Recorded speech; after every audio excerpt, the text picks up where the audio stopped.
పేదవాడు ఆకలితో ఉండకూడదన్న లక్ష్యంతోనే అన్నా క్యాంటీన్లను ప్రభుత్వం ప్రతిష్టాత్మకంగా ప్రారంభించింది. ఇది నిరంతరాయంగా నిర్వహించేలా ప్రణాళికను ఇప్పటికే ప్రభుత్వం రూపొందించినటువంటి విషయం అందరికీ తెలిసిందే. అయితే ఇప్పటికే అన్నా క్యాంటీన్లను దాదాపుగా ప్రారంభించారు. అన్ని జిల్లాల్లో జిల్లాలతో పాటు రాష్ట్ర వ్యాప్తంగా 175 నియోజకవర్గాల్లో అన్నా క్యాంటీన్లు ఉండాలన్నదే ప్రభుత్వ లక్ష్యం. ఏ పేదవాడు కూడా ఆకలితో అలమటించకూడదని ప్రభుత్వం తీసుకున్నటువంటి నిర్ణయానికి ప్రజల నుంచి ఆనందం వ్యక్తమవుతుంది. దీనికి సంబంధించి అంటే అన్నా క్యాంటీన్ ప్రారంభించినప్పుడు భోజనం చేయడానికి వచ్చిన వారి అభిప్రాయాలు విన్నాక సంతోషంగా ఉందని అటు ఏ నియోజకవర్గానికి వెళ్ళినా శాసనసభ్యులకు హర్షాద్రేకాలు వ్యక్తమవుతూ ఉన్నాయి.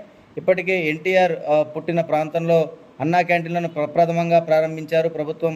ఈ నిర్ణయం తీసుకోవడం చాలా సంతోషం అన్నట్టు ప్రతి పేదవారు చెప్తున్నారు. 3 పూట్ల 5 రూపాయలతో అంటే 15 రూపాయలతో 3 పూట్ల పేదవాడికి కడుపు నిండా భోజనం పెట్టాలని ప్రభుత్వం తీసుకున్నటువంటి నిర్ణయానికి పేదవాళ్ళందరూ కూడా సంతోషం వ్యక్తం చేస్తూ ఉన్నారు.